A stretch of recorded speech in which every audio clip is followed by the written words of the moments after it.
Las carrozas sin caballos son un problema. Febrero de 1908. La industria telefónica busca prohibir el software de comunicación online. Abril de 1996. Internet podría ser solo una moda pasajera, ya que millones la abandonan. Diciembre del 2000. ¿Es peligrosa la inteligencia artificial? 6 riesgos que todos deberíamos conocer. Noviembre de 2018. La IA predice la estructura de casi todas las proteínas conocidas por la ciencia. Julio de 2022. ChatGPT rompe récords y registra 100 millones de usuarios en poco más de 2 meses.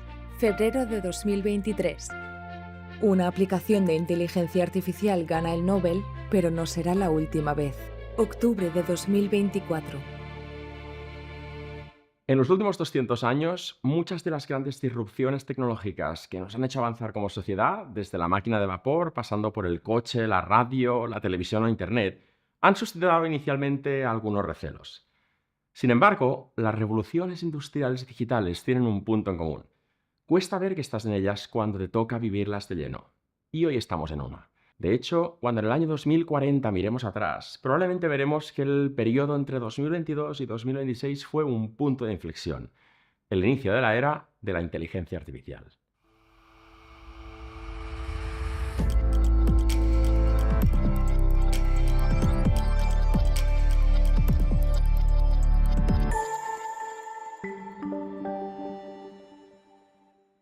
Para arrancar, me gustaría que hiciéramos juntos un pequeño viaje por la historia de la inteligencia artificial. However, the most intelligent inhabitants of that future world won't be men or monkeys. They'll be machines, the remote descendants of today's computers. Now, the present-day electronic brains are complete morons, but this will not be true in another generation. Quien habla es Arthur C. Clarke, escritor, científico y divulgador británico que empezó a investigar y a escribir relatos de ciencia ficción una vez acabada la Segunda Guerra Mundial. Nuestro hombre nos avanzaba hace 50 años su pronóstico de que la máquina algún día superaría la inteligencia humana. La pregunta es, ¿cuándo empezaron los humanos a plantearse su relación con las máquinas? ¿Desde cuándo empezamos a sentirnos atraídos por ellas? ¿Hace mucho que tenemos esa irrefrenable pasión por la tecnología y por aquello que nos facilita las cosas y nos permite ahorrar tiempo en los procesos? Las ideas fundamentales se remontan a la lógica y a los algoritmos de los griegos y a las matemáticas de los árabes varios siglos antes de Cristo. Pero el concepto de obtener un razonamiento artificial no aparece hasta el siglo XIII o XIV. De hecho, hay quien considera que fue Ramon Llull uno de los precursores de la inteligencia artificial. Nacido en Mallorca en el siglo XIII, filósofo, teólogo y escritor, Llull desarrolló una técnica llamada el arte combinatorio, que servía para generar ideas y argumentos. Esta técnica utilizaba una serie de símbolos para representar conceptos y permitía la combinación de estos símbolos para generar nuevas ideas. Ya en el año 1305 escribió su obra cumbre, Ars Magna, donde pretendió formalizar el proceso de razonamiento mediante unos principios matemáticos. Se puede decir que el objetivo final era automatizar el conocimiento partiendo de una premisa combinatoria. Y por ello se le considera uno de los precursores de la computación y también de la inteligencia artificial. Más de 300 años después, en el año 1637, René Descartes, filósofo y matemático francés, se preguntaba si las máquinas podrían llegar a pensar. Y el matemático británico George Boole, 200 años más tarde, en el 1854, pensó que el razonamiento lógico podría sistematizarse de la misma forma que se resuelve un sistema de ecuaciones. Su legado, de hecho, fue la lógica de Boole, una teoría de las matemáticas que simplificó los enunciados que tenían respuestas sí o no usando la aritmética binaria. ¿Te suena de alguna cosa? Los ordenadores de hoy, los unos y los ceros. Pues gracias a este sistema, al final todas las variables empezaron a verse como verdadero o falso y se simplificó hasta poder llegar, muchos años más tarde, a crear lo que hoy conocemos como un procesador. Sin embargo, no será hasta la llegada de Alan Turing a mitad del siglo XX cuando se abrirá la puerta a esta nueva disciplina de la inteligencia artificial. Podríamos pasarnos horas y horas hablando de la evolución y de los diferentes avances en la historia de la IA, pero si tuviera que quedarme con los mejores momentos, estos son los 10 hits o 10 avances que han cambiado nuestro mundo en los últimos 100 años. Nos subimos al DeLorean y nos vamos a hacer un viaje en el tiempo, y la primera parada es en el año 1921. cuando nace la idea de un robot. Y es en este año que el escritor Karel Čapek acuñó el término robot en su obra de teatro Rur. La etimología de esta palabra proviene de la palabra robota, que en muchas lenguas eslavas significa trabajo duro. Más tarde, en el 1950, el escritor estadounidense Isaac Asimov publicó Yo Robot, I, Robot, una serie de relatos cortos de ciencia ficción que seguramente conoces de su adaptación al cine. De hecho, él fue uno de los escritores de ciencia ficción que escogió el tema de la máquina inteligente, en esa época la llamaban, e imaginó su futuro. Su trabajo fue muy popular, a veces provocador, pero también visionario, y ayudó a inspirar una generación entera de científicos dedicados a la robótica. Uno de sus escritos más famosos es el que incluye las 3 leyes de la robótica, diseñadas para evitar que esas creaciones se volvieran en contra de la humanidad. Igual está más de moda que nunca esto. Pero él también imaginó el desarrollo de las máquinas, y sus conclusiones se antojan, de hecho, bastante premonitorias. Imaginó un computador capaz de almacenar todo el conocimiento humano y responder a casi cualquier pregunta. Si esto lo tenemos hoy. Sigamos adelante. Volvemos al DeLorean y aterrizamos en el 1936, momento en el que nace el concepto de algoritmo y la primera computadora, el primer ordenador. El considerado padre de la computación moderna, Alan Turing, publica en el año 36 su artículo en el que introduce el concepto de algoritmo y sienta las bases de la informática. En el 41, Konrad Zuse crea Z3, la primera computadora programable y completamente automática. De hecho, se considera que fue el primer ordenador de la historia moderna. Y en aquel contexto, en medio de la Segunda Guerra Mundial, Alan Turing desarrolló al servicio del ejército británico una máquina que sirvió para descifrar el código encriptado que utilizaban las fuerzas de Hitler. De hecho, con su proeza se calcula que se salvaron hasta 14 millones de vidas. Y en 1950, el mismo Turing propone, en su ensayo titulado Computing Machinery and Intelligence, lo que sería conocido como el test de Turing.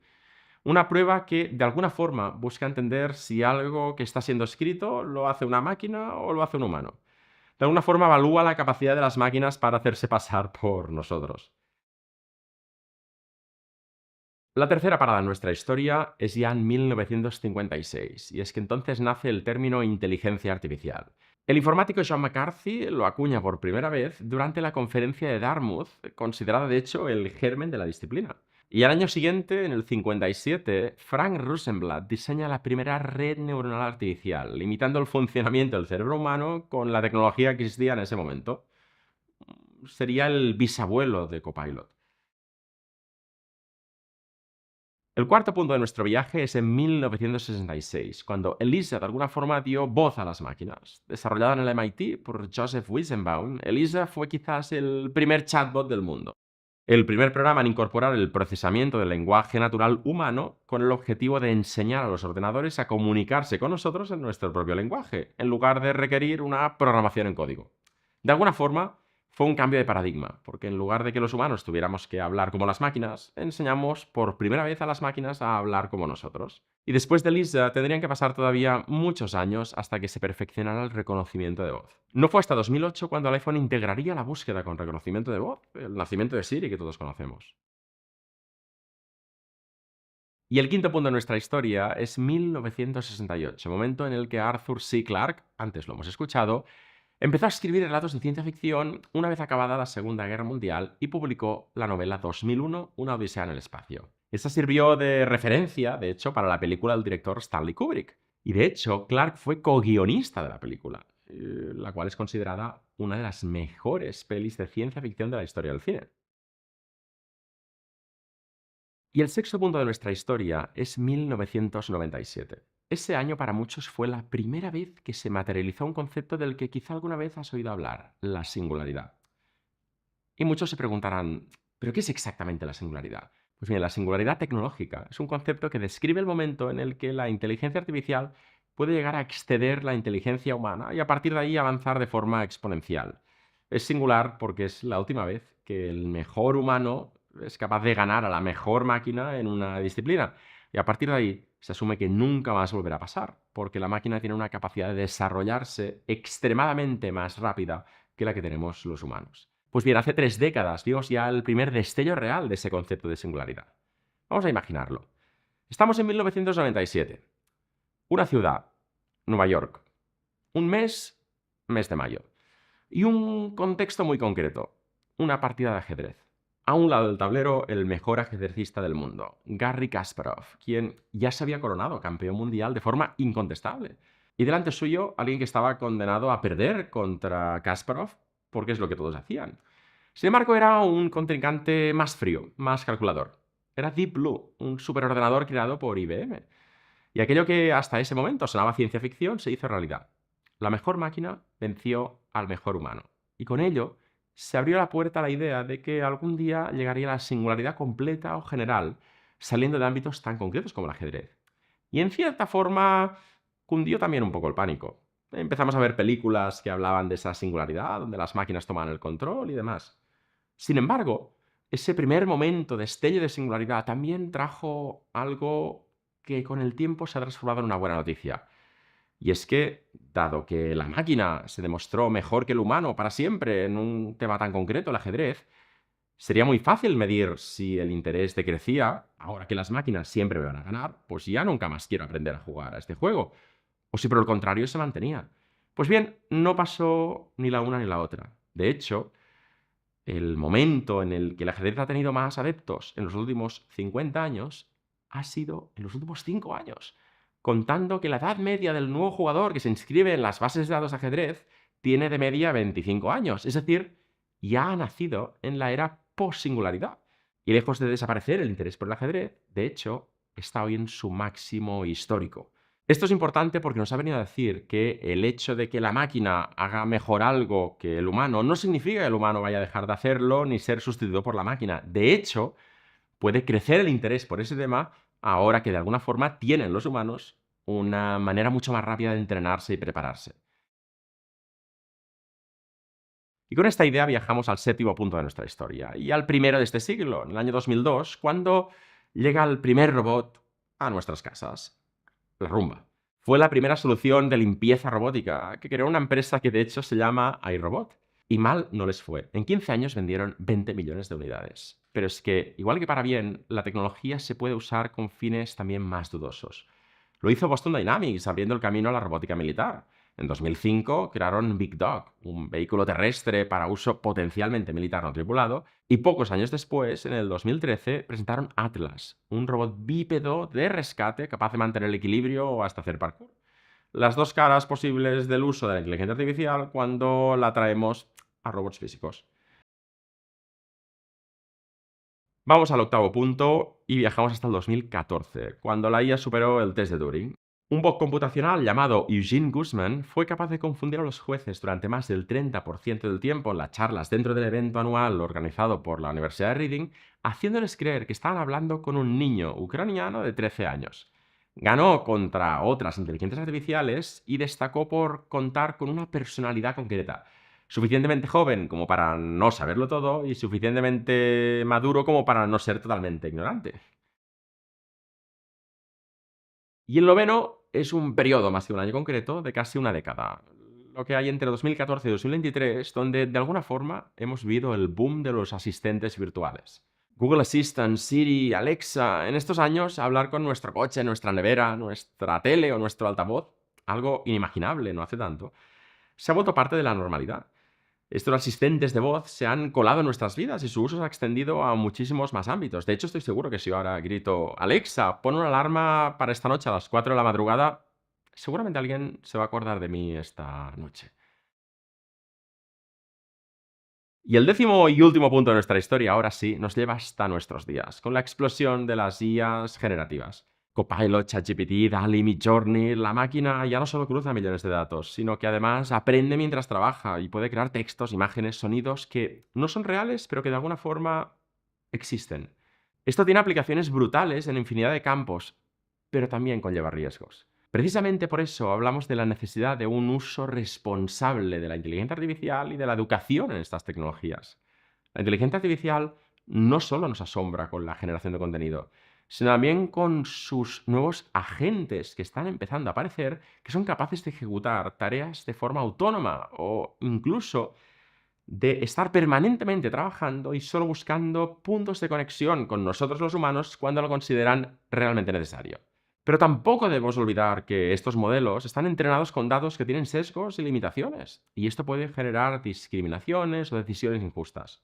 Por eso, entender cómo funcionan y qué implicaciones tienen es hoy más importante que nunca. Y hasta aquí nuestro viaje por la inteligencia artificial. Queda claro que estamos ante uno de los avances más potentes de la historia. De hecho, recordemos que ni la electricidad, ni la radio, ni la tele, ni Internet consiguieron 1 millón de usuarios en 5 días o 100 millones de usuarios en 2 meses. Fue ChatGPT quien lo logró. Y ante tal magnitud, solo nos queda una opción: adaptarnos y aprender de sus potencialidades. Al final, la IA no viene a sustituir a los humanos, pero quizá los humanos que sepan usar la inteligencia artificial sí que progresivamente apartarán de esos puestos de trabajo o espacios profesionales a los que no la entiendan o no quieran usarla.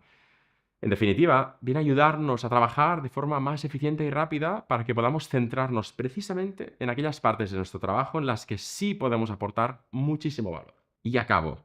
La historia la escribiremos entre todos, con nuestros actos y nuestra ética, y es que el futuro está en nuestras manos. ¿Me acompañas en este viaje hacia la inteligencia artificial?